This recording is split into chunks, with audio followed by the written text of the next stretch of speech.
We're here at Lindemans, about a 30-minute drive from Brussels in Belgium, and Lindemans makes these fantastic Lambic style beers. We visited a couple years ago and I enjoyed it so much that I had to come back this year for my birthday. And so let's go check it out.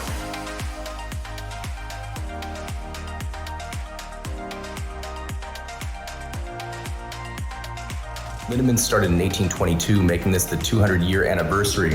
And when we were here in the winter, that's when they're letting the wort cool down here. They only brew in the winter because there's beneficial bacteria and yeast in the air then. But during the summer, there's too many other types of bacteria in the air, so they don't do any brewing in the summer. That's why this is empty right now. So are these still used? Oh, yes.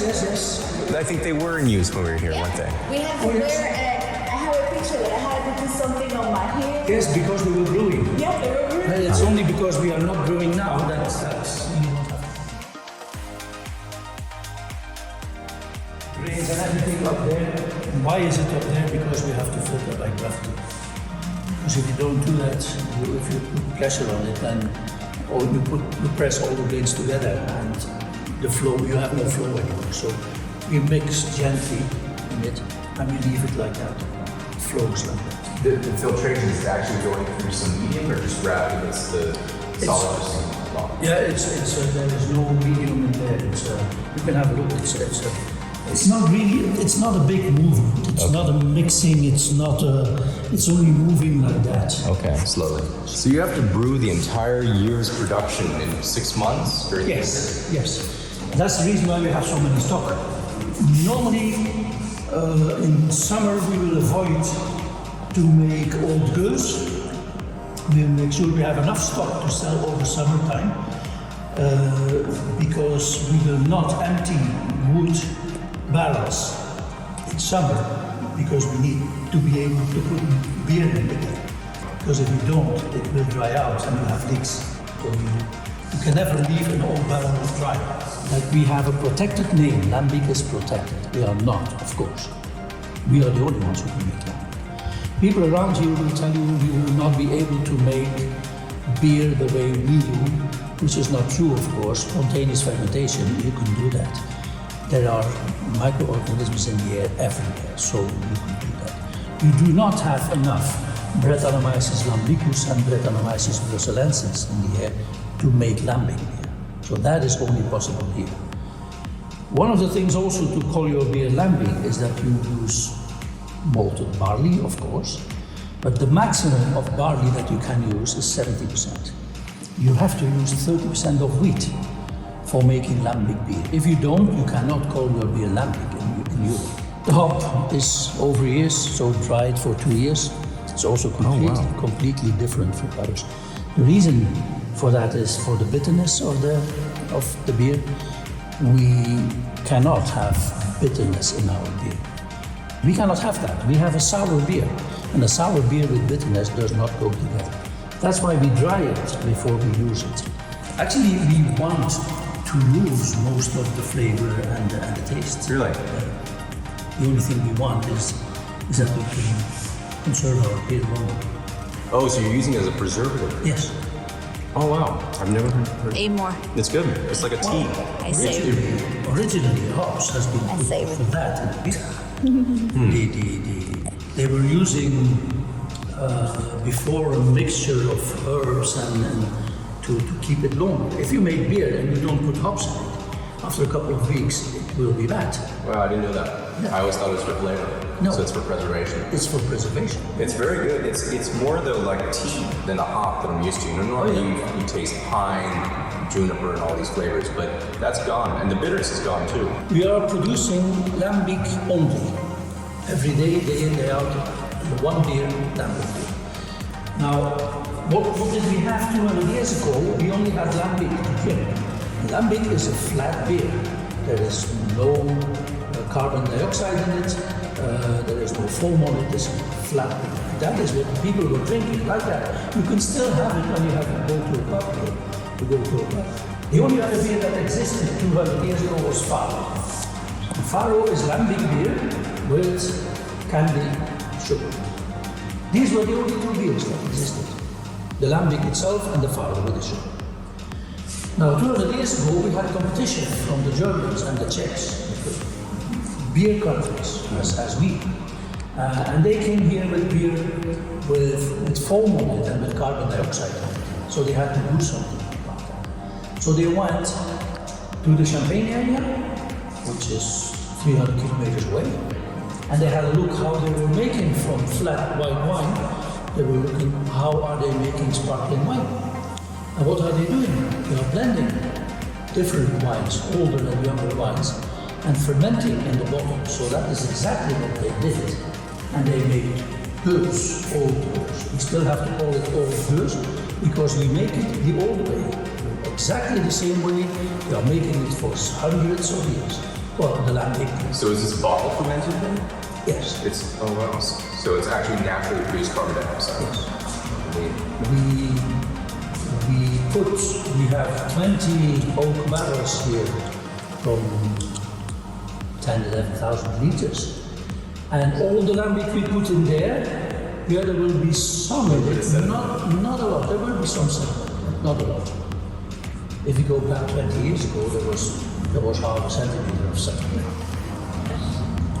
So we take everything which is in the old barrels, we leave it for 3 years. After 3 years, we pump it into a mixing tank and we put a certain percentage of 1 year old Lambic. Because 1 year old Lambic we call young Lambic. So, and in the young Lambic you still have yeast and sugar. You blend it to mix it in the bottle. You put a cork on it and you have the fermentation in the bottle. And that is giving you more alcohol, but it gives you also carbon dioxide. We need 1 year before we do anything with Lambic. It's only after a year that you can already do something. Fermentation is 6, 7, 8 months it takes before you have your 5% alcohol, and then a bit of maturation until 1 year. Is that because the Brettanomyces and the yeast, they ferment slower, more slowly than a cultivated yeast? Old. And when it reaches, say, 5%, does everything die off naturally? That's about what you have with the 5%. The same is happening with Oude Kriek. You also have fermentation in the bottle. But what we do there, and you have to do that, it's protected name. Oude Kriek, you have to use the fruit itself. So the sour cherries, you put them in the Lambic. We put 400 kilos of sour cherries in 1,000 liters of beer. And we leave them in for 5-6 months. For have all the flavor. And so it's not the juice, you're actually putting the cherries. The cherries, you have. That's interesting. For Oude Kriek, you have to put the cherries. If you don't, you can never call it Oude Kriek. You can call it Kriek, which they do for the other one, because there they use juice. Okay. But here you use the cherries. So, and then you filter them out, you put them in the bottle, you put 10 1-year-old Lambic in it, and you have again your fermentation in the bottle, and that makes Oude Kriek. That's the reason why the Oude Kriek is 7% alcohol, because it ferments in the bottle, and the fermentation also of the juice of the cherries, of course. So if you're like me and you say everything in French incorrectly, raspberry, it's not framboise, it's framboise. So now we can all say it correctly. We still use the other one because we brew twice a day, and we have around about 40,000 liters a day. This is not big enough to take everything, so we have to use the other one as well. So these two together are 40,000 liters. So we filter out the hops with that filter over there, and then overnight we open the windows and we blow air to have as much contact as possible. This whole cage is for filtering out the hops? Yes. So it's pumped. We flows pump through. it like that, yes, and we put the filter here. The only thing you have to be able to move it to clean everything here underneath so you can push it. And it stays overnight here, and after the morning it's around about 20-25 degrees C, and then we pump it into the tanks. So do you malt any of the grains or no malting? Well, the barley we buy is malted. Oh, it already is malted. It's malted. Yeah, we don't do that ourselves.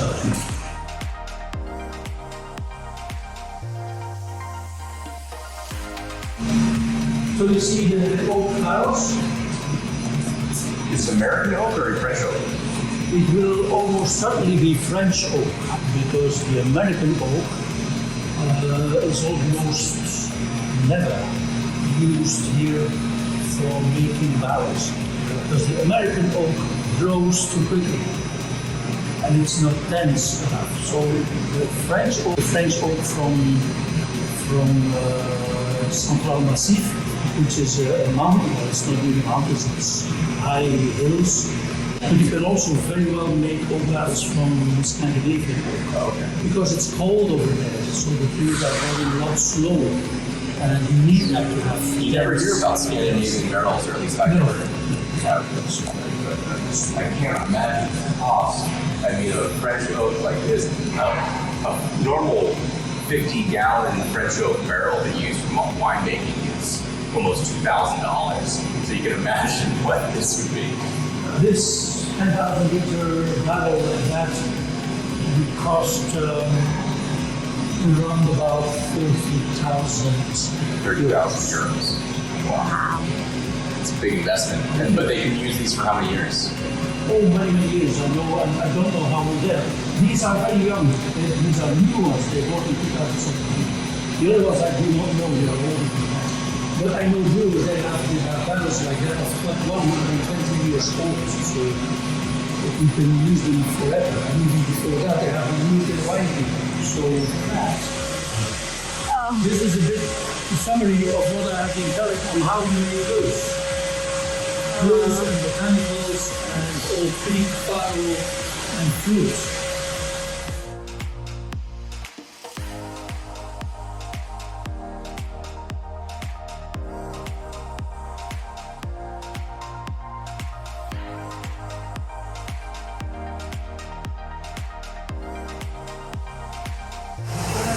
Bottles in a second.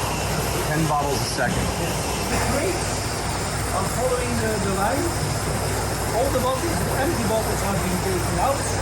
They go into that machine to be washed inside, outside, to take off the labels and everything. Then they go underneath there, filled up again, as you can see there. Are they all new bottles or is it recycled? All that is recycled. Oh, okay. Normally, as long as they use 25 centiliter bottles, most of the bottles are standardized. So the bottles that are coming in here to recycle have not necessarily been used by us. Oh. So you have those, not Stella because they have a special bottle, but Jupiler Pils bottles, they come in here. So it's not a problem, it's the same standard bottle. So you wash off the label, you put your own beer in and you put your own label. This is how the brewery looked like in 78. And this is not even how it looks like now, because also that here is a building. So as you can see, we are completely surrounded by farmer lands, so we cannot build 1 square meter more than what we have done. So they have taken the decision to build a completely new brewery very next to the canal, which comes from Charleroi over Brussels to Antwerp. So when they have stories over there, they can put it on the ship, goes to Antwerp, and then it goes over the seas everywhere. Nice. When's that factory being built? It has been built, it is in use, the testing brews has been done beginning of this year. So let's say after the holiday period, it will be full operation. So you'll replace the whole facility? No, this will stay here. In the other brewery, there will not be a Lambic brewery. They will brew, I don't know what brewery, they have not told us yet. Okay, so we taste. Yes. You can sit wherever you like. We start with Oude Gueuze. Yes. Yes. Which is the blending of 3-year-old and 1-year-old Lambic. So this is the taste, if you don't have real Lambic to drink, this is the taste that goes the closest to it, of course, because it's a blend of 2 different ages. But real Lambic would be flat. It will be flat. So I think I'll prefer this anyhow. If you permit. Oh, please. I've been talking, so I need a drink. Cheers. So, cheers. It's so unique. Oh, it is, yes, really is. When you go to a pub in Belgium here, wherever you go, you will ask for a Kriek. That is what you get. You will have the new Kriek, the sugar, the sweetener. It's sweeter. Yes. Most of the people do not know this, but this is the old way of making it. This is how they always done. Now, when you talk to other people, they absolutely want to have that. They say, yes, we want to taste how they always made. It is sour. I can't help that. It is sour. There is no sugar at all. All the sugar of the wheat and the barley, and the sugar of the sour cherries, because it's a sour cherry, but it's sugar in it, it's fruit sugar in it. All that sugar has been converted to alcohol. That's the reason why it's 7% of alcohol. Yeah? But I can tell you, it is very, very nice. It is natural flavor. You will have the flavor of the sour cherry in it. It's very, very good. But when you are not used to it, first sip you do is, And it's also, you said it was this and the Oude Gueuze yes. are both unpasteurized. That's great. Really nice smell to it. The label is Pêcheresse. Yeah, Pêche in French is peach, and Pêcheresse is a lady sinner. Juliet covers her face. I have Yes.